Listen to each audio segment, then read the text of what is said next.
All right, so welcome back to the Young Idealist and my ongoing series on classical German philosophy and post-Kantian thought. Today, I've invited a very good friend of mine who just completed her doctoral thesis on Wilhelm Dilthey, and that is why I invited her here today. I am joined by Henriikka Hannula, and we're going to be talking about Dilthey's philosophy and hermeneutics. So, welcome, Henriikka, and thank you for being here today on the Young Idealist series. Thanks very much for having me. Very glad to be here. And it's actually great because this is the first time that we've talked a lot on social media, but we haven't really met. So this is the kind of first time. So I'm super happy to have you here and have you navigate us through this wonderful thinker that I'm going to be learning a lot about today. So Henriikka Hannula works on the history of late 19th century German philosophy. In her dissertation, which she just defended last week, she researched the concepts of historicism, naturalism, and philosophies of life in the thought of Wilhelm Dilthey. Besides that, her interests lie in the philosophy of the social sciences and the philosophy of history and hermeneutics. So again, I'm going to welcome you again and thank you for being Thanks. here and participating in this series. Yeah, thanks. Thanks again. Yeah. So perhaps you can start by telling us who Wilhelm Dilthey was, and in your own opinion, what makes his work important for us today in a contemporary sense? Yeah, sure. Dilthey was a 19th century philosopher and a historian. I think it is very important that he was also a practicing historian for his systematic work, but also his systematic work these sort of things complemented each other. He was born in 1833 and died in 1911. Dilthey is best known for his philosophy of the human sciences. Human sciences meaning is Geisteswissenschaften in German, so it includes both the social sciences and humanities in sort of English-speaking world.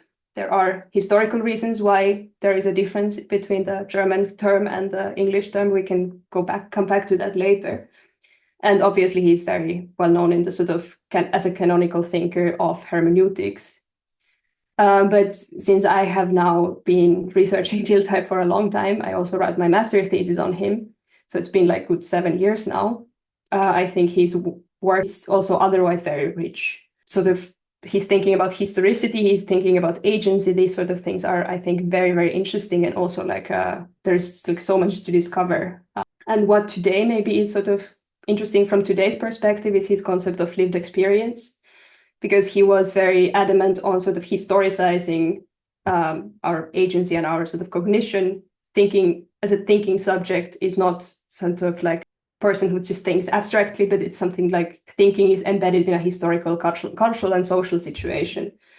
And this is, I think, very sort of like hot topic in today's philosophy, but also like in social discourses and social sciences. So I think there is a lot to discover there. And another thing is, I think, in the kind of current climate where there is kind of an attack on the humanities from different sort of fronts, I think it is sort of very valuable to have a bit more sort of clear thinking of what the humanities are, what the object of this is, and the methods maybe more concretely, sort of have a bit of a kind of sort of philosophical resources to defend humanities and their sort of scientific or systematic nature.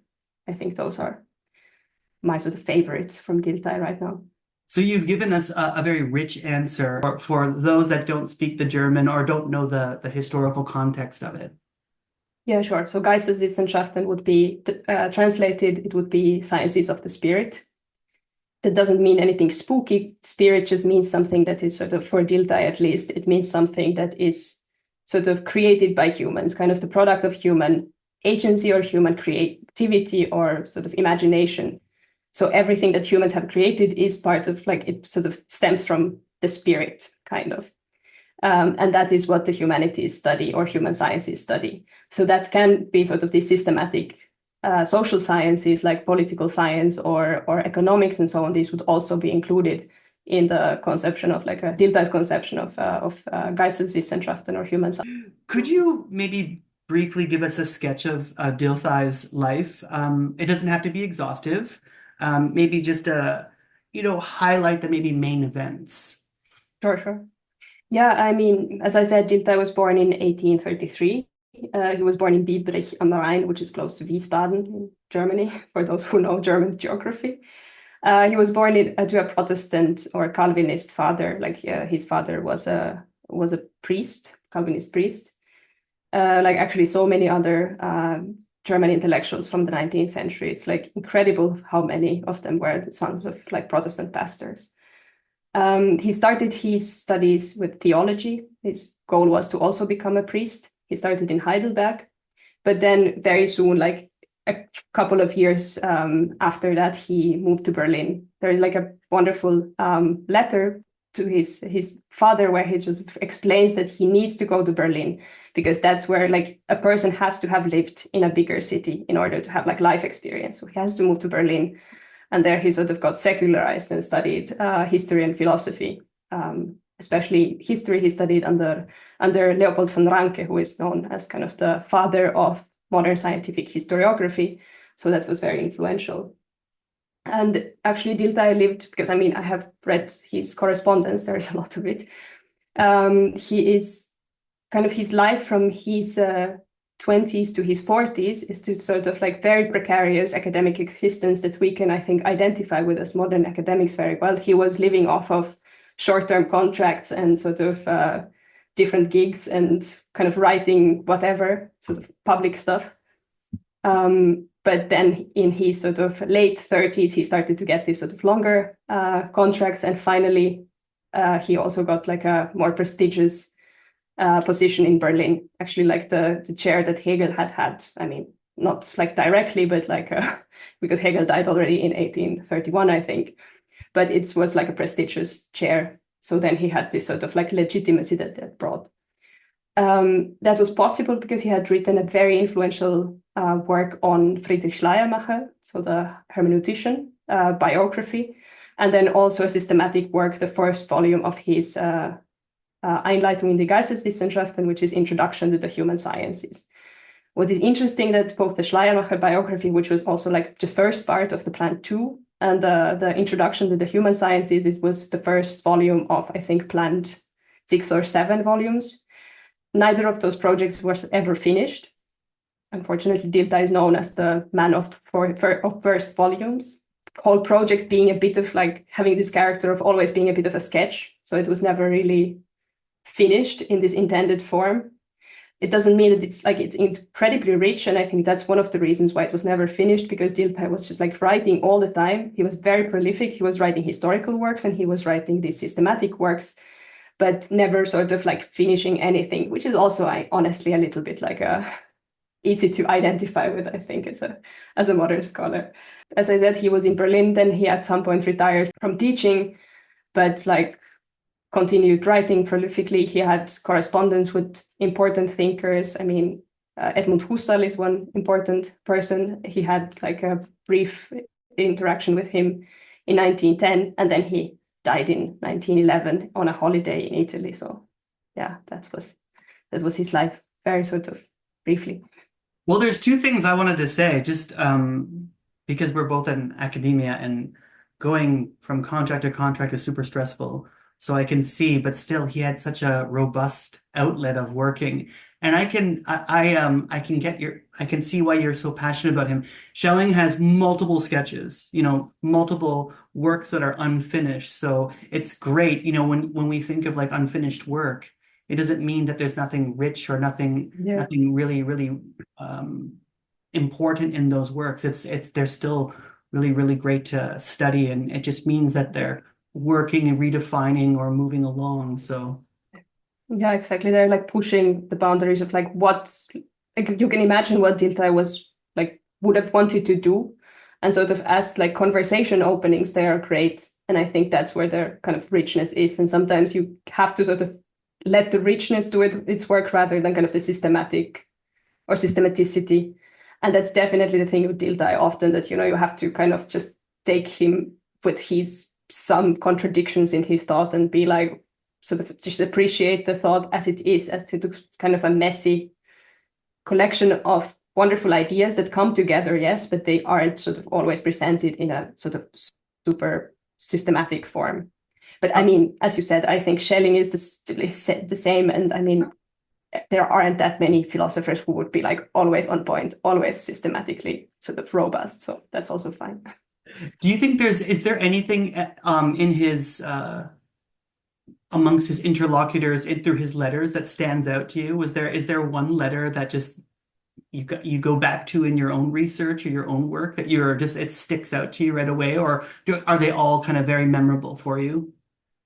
I mean, I just have these wonderful one-liners in my memory, sort of like complaining about money matters and being like, now finally a miracle has happened. I don't have money problems anymore because I have a permanent position. And I'm just like, wow, good for you, man. It's just like great.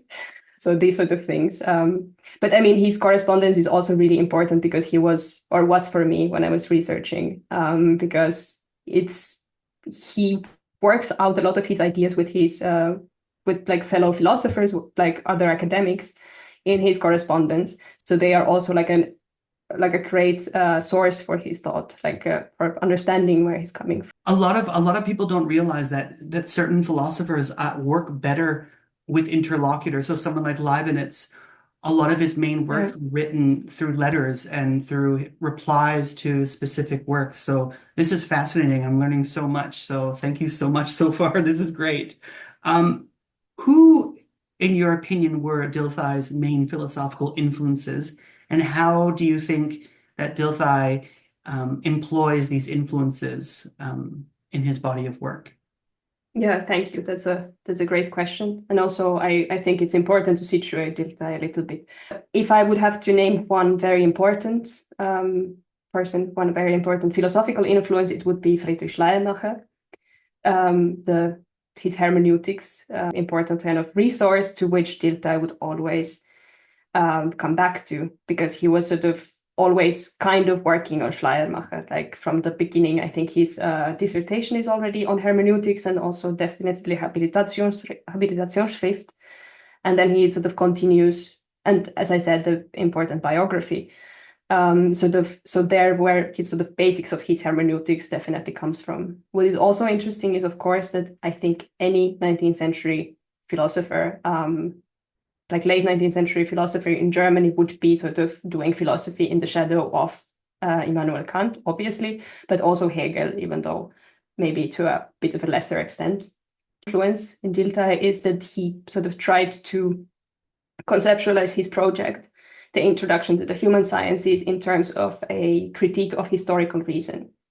So how would a thinking being, a thinking subject that is understood as historically, culturally, and socially embedded, be able to say anything, even like resembling objective, about the world? So how can a historian who lives in a certain kind of situation, certain context, how can a historian say anything about the past?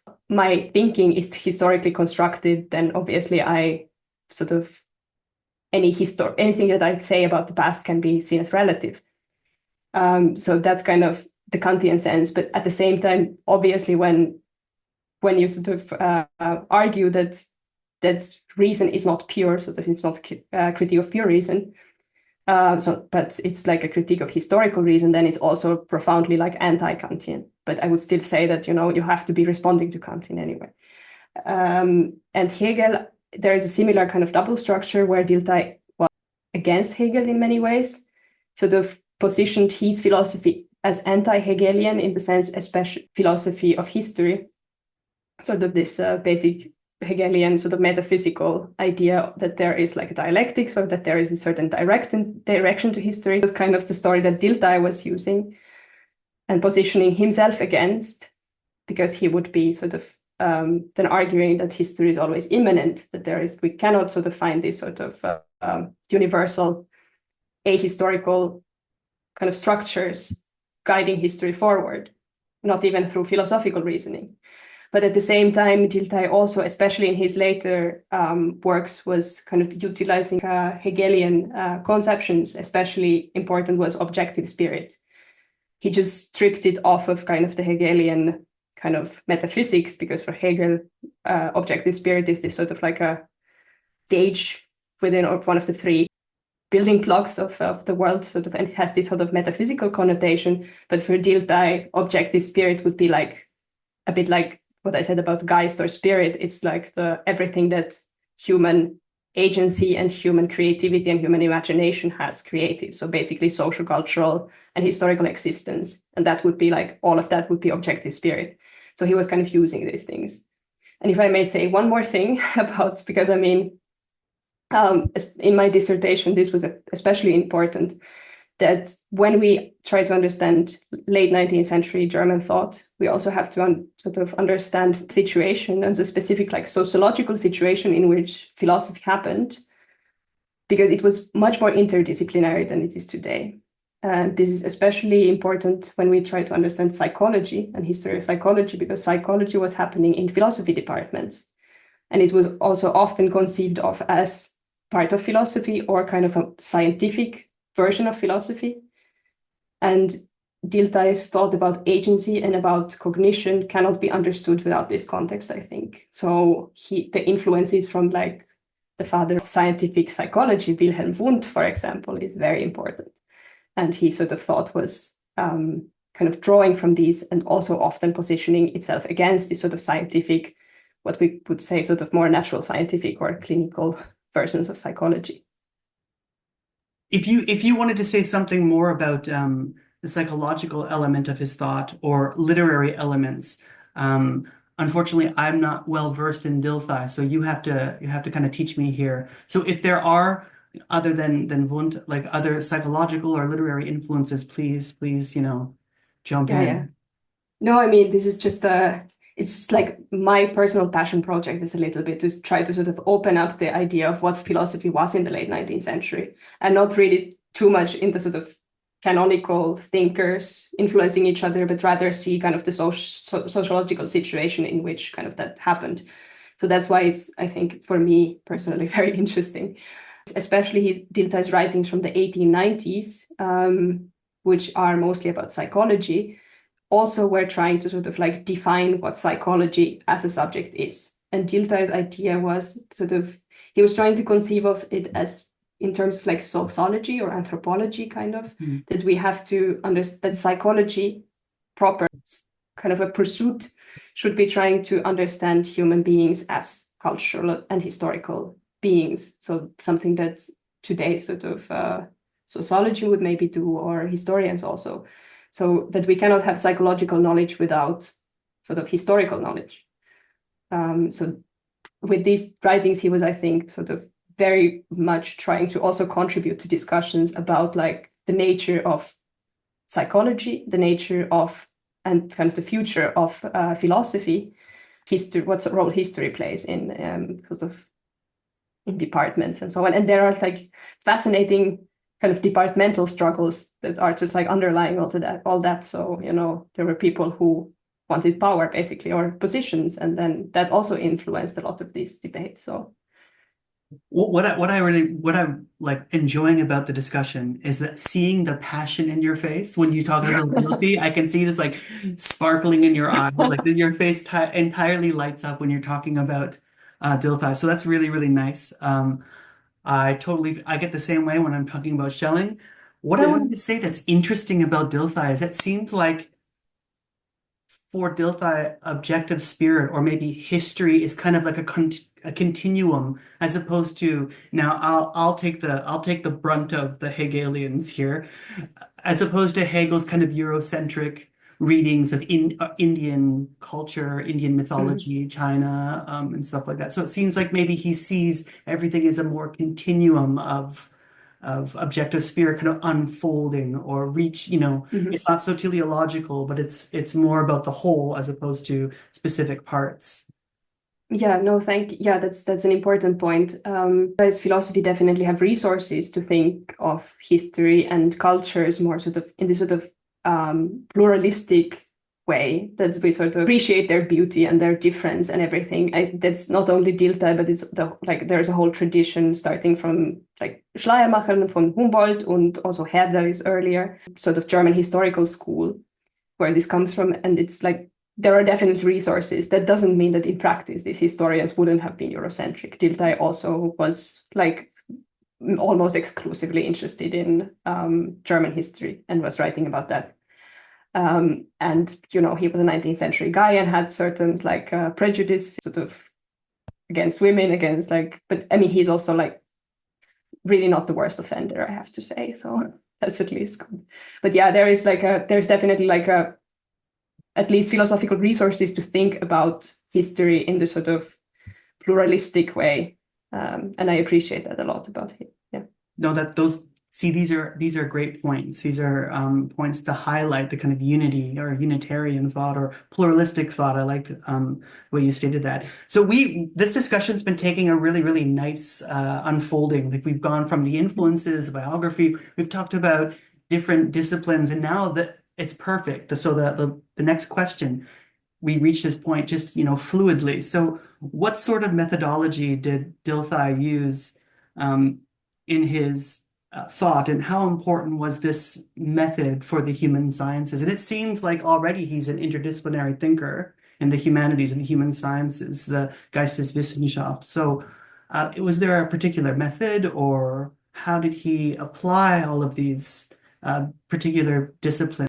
I mean, methodology is my favorite thing, I think. I mean, because the idea with my dissertation was to use a Diltheyan approach to understanding Dilthey. So I was sort of trying to draw from kind of the resources, methodological and philosophical, in my own research of Dilthey. So kind of a hermeneutic symmetry there. So I mean, it's of course difficult to talk about methods in this sort of strict sense that I think many other like humanities and social sciences would. But the idea comes from like the Dilthey's philosophical commitments, basic commitments, that we are historical beings, and that's why we have to understand also thinkers in the past. So if we study a philosopher who lived 100 years ago, then we have to understand them as historical beings. I mean, this is where I think I'm still enduring like discussion about like what is the role and should we do history of philosophy. I mean, it pops up like on Twitter like once a month. Somebody does like, what's the point of doing history of philosophy?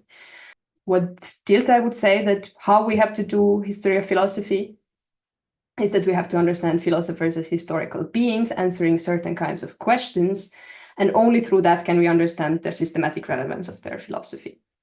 I mean, Richard Rorty later has this distinction that kind of systematic readings and historical reconstructions in history of philosophy, when systematic readings are sort of just like trying to translate past philosophers into modern language, and historical reconstructions obviously then sort of try to reconstruct the original meanings.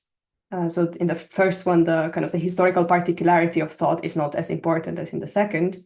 That doesn't mean that historical reconstructions wouldn't think about the systematic relevance, but it's just like a different way of getting there. That's fascinating. Then you have to sort of employ a lot of different kinds of like social sciences and humanities. I mean, you have to have like a sociological analysis. I mean, I also drew a lot from like sociology of knowledge in my research, kind of the methods from there, and from like standards of historical research. It's also helped because I studied history in my bachelor's. This idea of understanding a thinker as a historical being is much more charitable in the philosophical and the historical sense, because we tend to, well, as you brought up Twitter, we tend to take a modern or a contemporary gaze and judge a thinker from their past, which in some cases it's important, but I think there's an element of charity there. There's an element of scholarly rigor there. So I think that's really interesting. Yeah, no, I agree, even though it of course can sometimes be that then you discover that this person is a bit more historically particular than you would have wanted it to be. Like, I think a prime example would be like Aristotle, and saying that, Aristotle's philosophy is based on the assumption that there are slaves and women doing the menial tasks. And that's kind of the context in which his philosophy developed. And if we sort of lose that context, at least like we lose something about the understanding. And that makes maybe our understanding of Aristotle a bit less charitable in a way, because we sort of recognize that man and so on is based on the kind of oppression of others. So I don't think that, you have to commit yourself to the sort of overly charitable or relativistic interpretation. It's just more that you recognize that there are historical particularities in a thinker's kind of oeuvre or thought, and recognize them and make them explicit. And I think that's also often systematically important. Well, you said that much better than I did. You said that I've been thinking about this a lot, so yeah, you said that much more fluidly than I did. So when I think of when you hear the name Dilthey, you think of the name hermeneutics. So I was going to ask you, what is hermeneutics, number one, and what is hermeneutics for Dilthey? Great questions again. Like hermeneutics generally is the philosophy of understanding or philosophy of interpretation. The basic idea is that when we exist as humans, we are always engaged in interpreting things. I mean, this is like elementary things, like when somebody smiles at me, I'm interpreting their face and sort of concluding that they're probably happy, or if they're crying, that they're unhappy, or so on. So childhood, we kind of learn to interpret things.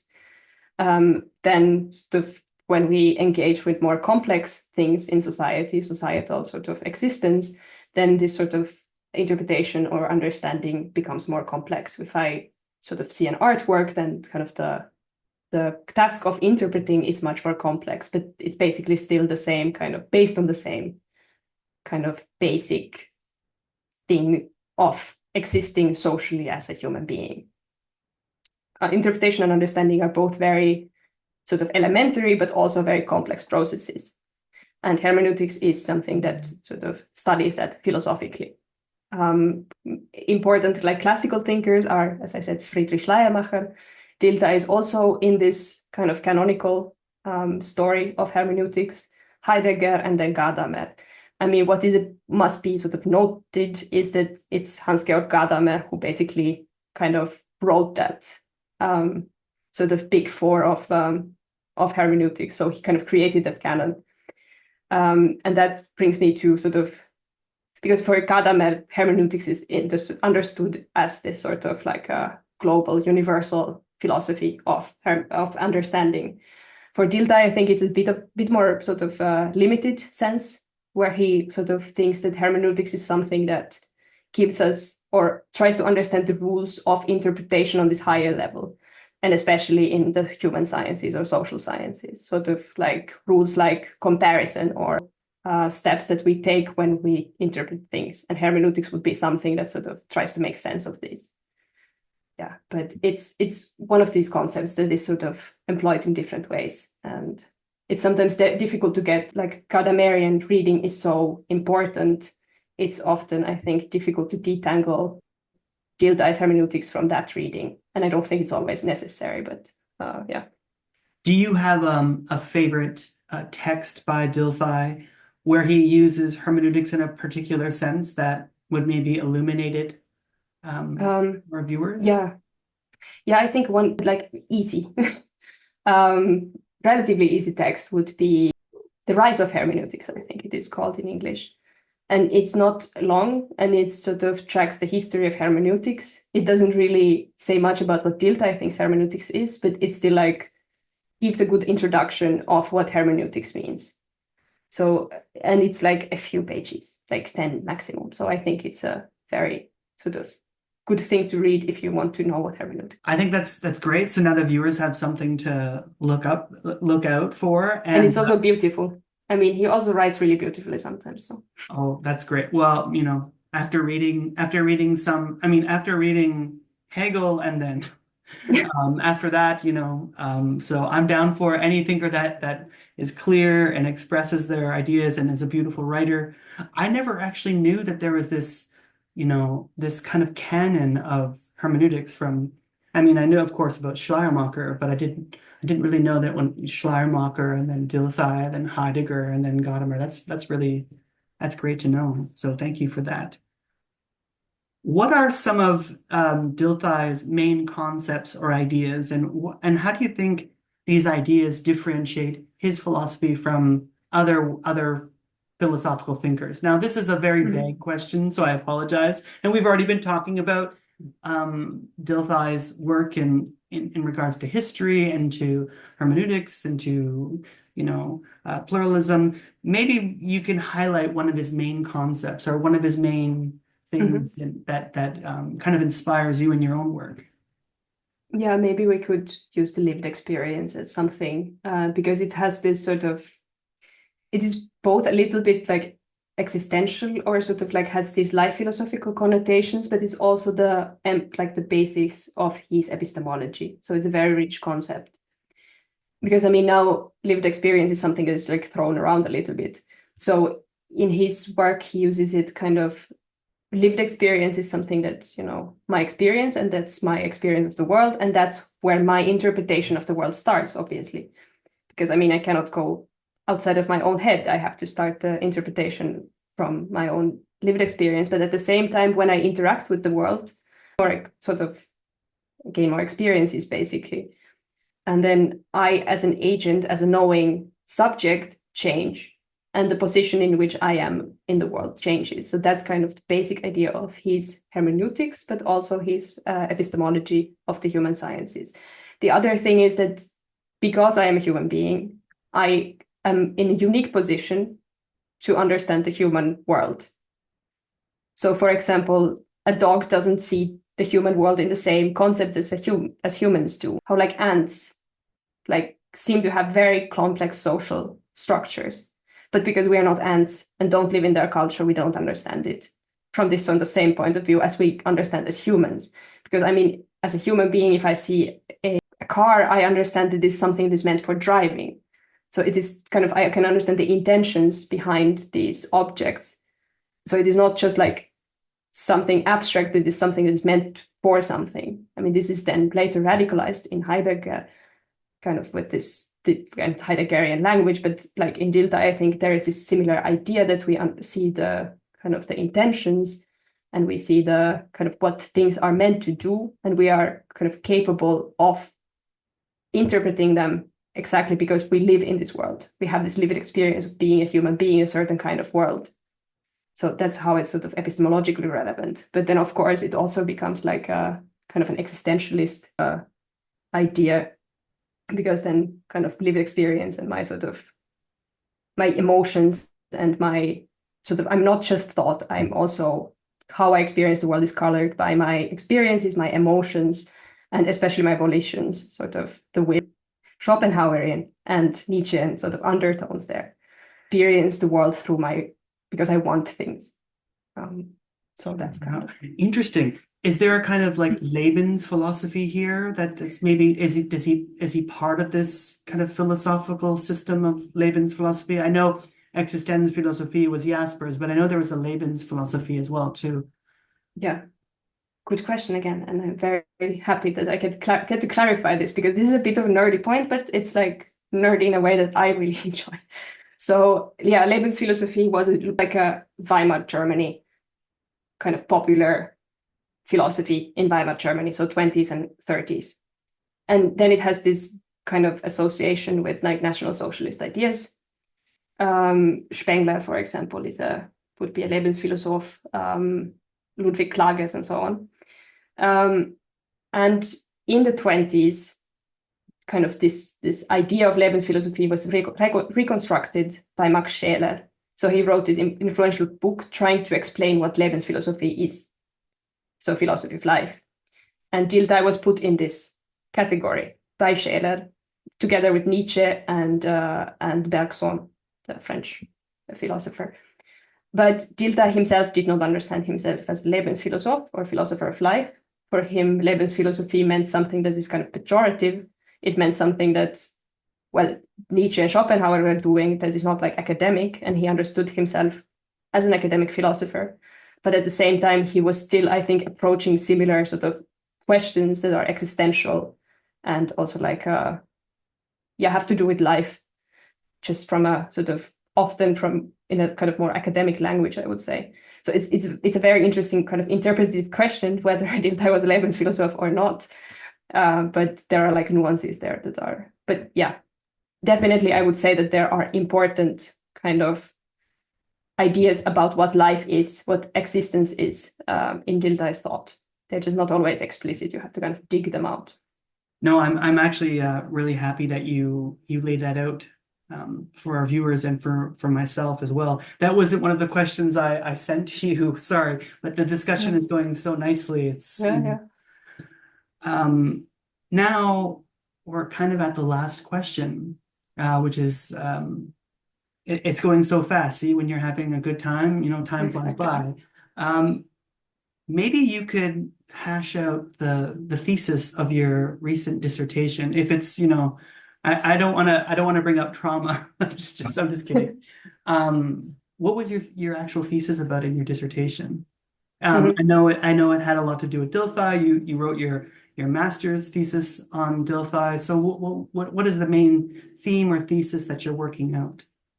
Yeah, difficult. I mean, I enjoyed writing my dissertation, especially now that it's over. I can say that I enjoyed it. Great, sort of frustrating, but ultimately very worthwhile journey. It's the basic idea, as I already kind of hinted at, was to use this Diltheyan approach to Dilthey. And that was kind of, then I approached Dilthey as a historian of philosophy from this contextualizing perspective, but that was also meant kind of to be a case study in this kind of specific methodology of understanding a philosopher, namely Dilthey, from a contextualizing perspective, and sort of trying to figure out and ultimately show that through that sort of engagement, you can find genuinely new and interesting systematic points. And I think I managed to sort of point out to certain like genuinely new things, sort of in the sort of buzzing field of Dilthey scholarship, very new things. But like, I think that the main sort of contribution would be methodological. And if I sort of would have any sort of influence in sort of philosophy with my thesis, it would be something like that, because philosophy is a field where we have to do with historical figures. We always sort of like refer to historical figures in philosophy. That at least when we are doing that, we should be sort of we would at least have to think what we are doing. So if I engage with a historical figure or say something about history, at least I have to think a little bit what it is that I'm doing. I'm not saying that, we have to all become Diltheyan, or that, my or his approach or methodology is the only legitimate one. I think that there is definitely place for more kind of systematic or more clearly systematic readings, but idea that what we're doing when we're doing history. Because I feel like there is sometimes this sort of very flippant attitude that, I'm just going to read this and this figure and then sort of explain what they're doing. But like, there is also this whole field of history that has its own sort of methods and its own sort of what kind of knowledge it is producing. And at least I think if we engage with history as philosophers, we should engage with these questions as well. That's kind of... Well, that sounds like a fascinating thesis. And I'm going to ask you to send it to me so I can read it, because that sounds great. Perfect. I want to thank you so much for navigating us through this really rich and wonderful thinker. I learned a lot today, and I'm really sure the viewers learned a lot as well. And from all the messages about your thesis and about the excitement about learning about Dilthey. So thank you so much for being here, and can't wait to read it. Yeah, happy to send it. And I hope to get it published at some point in some form. So it's hopefully the excitement carries out there until then.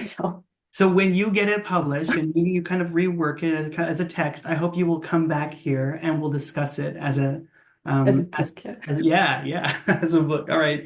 Thank you so much and have a great one. Thanks so much for having me.